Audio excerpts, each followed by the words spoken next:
En 2009, oui, j'ai publié un ouvrage intitulé Demain les post-humains et que j'avais sous-titré Le futur a-t-il encore besoin de nous? Alors cette question qui servait de sous-titre, je l'avais empruntée au titre d'un ouvrage de Bill Joy. Bill Joy qui est un des grands noms de l'informatique. Il a notamment été à l'origine du langage Java que tous nos ordinateurs utilisent. Donc voilà, Bill Joy a écrit un livre affirmant que le futur n'a plus besoin de nous, hein, et un livre étrange, puisque il, il se sert du manifeste qu'avait publié un homme nommé Unabomber. Vous vous souvenez peut-être donc de cet homme qui avait pourchassé les grands laboratoires scientifiques et techniques de sa vindicte, hein, et qui a fait sauter des bombes, enfin, etc. Bon. Et Bill Joy, donc, dans ce livre, confesse qu'il pense être responsable de la mise en cause de l'humanité. Enfin, il pense même être responsable de la mort programmée de l'espèce humaine. Alors c'est amusant, si je puis dire, c'est que depuis 2009 et mon utilisation de son ouvrage, récemment, vous le savez, Stephen Hawking, Bill Gates, Elon Musk, enfin un certain nombre de grands noms de l'intelligence artificielle, des biotechnologies, etc., ont annoncé aussi qu'ils craignaient, enfin, ils ont annoncé que l'intelligence artificielle était en train de tuer l'espèce humaine. Alors, dans ce livre, Demain les post-humains, je me suis livré à une enquête sur toutes les préoccupations qui entouraient et qui continuent d'entourer les développements scientifiques et techniques.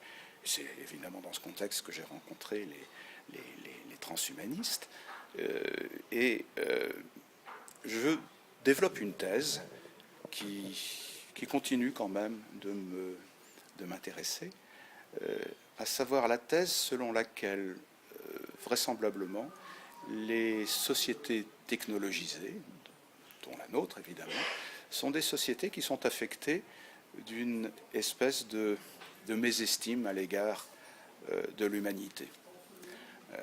J'ai utilisé le livre d'Alain Ehrenberg, La fatigue d'être soi, qui est le livre d'un sociologue qui décrit l'avènement de la dépression dans les sociétés modernes, hein, et qui argumente l'idée selon laquelle la dépression a pris la place de la névrose dans les pathologies dominantes. Et j'avoue que, alors dépression évidemment, pas simplement au sens où on est plombé dans son existence et réduit à l'inertie. La dépression, c'est aussi l'hyperactivité, hein, de ceux qui cherchent à s'échapper continuellement dans la fuite en avant, hein, et qui est un sentiment très très moderne, si je puis dire. Donc, ce que je me suis employé notamment à souligner et à illustrer, c'est combien les transhumanistes sont foncièrement des gens irréconciliés avec l'humanité, et qui sont même parfois dans des postures oui, de désamour radical. Au fond, pour que ces gens-là nous disent que notre salut tient dans le fait que nous allons fusionner avec les machines, il faut qu'ils aient bien peu d'estime pour le corps, pour le charnel, pour ce qui fait de nous des êtres sensibles. Hein. Vouloir finalement nous machiniser, c'est le signe même que l'humanité est à éradiquer. Hein. Et de fait, lorsque dans les scénarios les plus délirants, on nous annonce que nous allons nous survivre grâce au téléchargement du contenu de notre cerveau sur des puces de silicium, bon, ce mind uploading, comme on l'appelle, est le symptôme même de cette espèce de désertion de l'humain en nous. Et je dirais même que beaucoup plus récemment, lorsque aujourd'hui on nous annonce que les cellules souches totipotentes induites, ces cellules souches qu'on arrive à faire régresser à un stade germinal, et qui permettrait vraisemblablement une duplication sans bug du mécanisme cellulaire. Bon, donc une autre promesse d'immortalité via la réalisation d'organes artificiels ou de choses comme ça. Même là, on voit bien que la focalisation sur ces éléments algorithmiques, machiniques, duplicatifs, bon, est le contraire même de ce qu'est l'épaisseur, la densité de l'humanité en nous. Donc, ce livre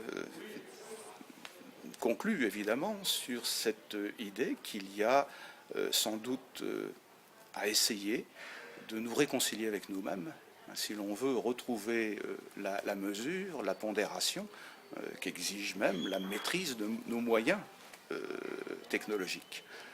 Il y a un travail proprement intellectuel, éthique, philosophique à envisager de manière à ne pas céder à cette espèce de vertige que les technologies nous présentent, en nous donnant à penser que nous allons bientôt être débarrassés de nous-mêmes, débarrassés de cette humanité qui a commis le pire au XXe siècle, de cette humanité qui est responsable des plus grandes prédations sur la planète. Enfin, bref, le réquisitoire contre l'humanité que l'on a cessé de dresser depuis au moins la Seconde Guerre mondiale, eh bien, ce réquisitoire qui sert de levain aux technologues pour dire regardez, les machines, au moins on sait quoi en attendre, elles ne sont pas capricieuses, et ces machines, eh bien, elles doivent prendre le pouvoir, elles doivent prendre notre relève. C'est à elles qu'il faut se livrer si on veut éviter le pire. Voilà l'idée que j'ai formée dans ce livre et que j'ai reprise dans mon dernier livre qui s'appelle L'homme simplifié. C'est cette idée que s'il y a une issue, elle passera forcément par quelque chose comme une réconciliation avec soi-même. À la fin de L'homme simplifié, je recommande le retour à la littérature autant que possible, même si c'est un peu désespéré, mais je rencontre là des collègues américains qui ont un peu la même volonté de dire il faut redécouvrir l'humain dans tout ce qu'il a de compliqué, et l'arracher à la volonté de simplification qui prévaut lorsqu'on applique à l'humain la technologie. Et pour ça, rien de tel que la littérature, pour nous donner à penser l'insondable de l'humain, qui est évidemment ce qu'il y a de plus précieux, c'est-à-dire ce qui résiste à l'animalisation de l'humain et ce qui résiste à la machinisation de l'humain.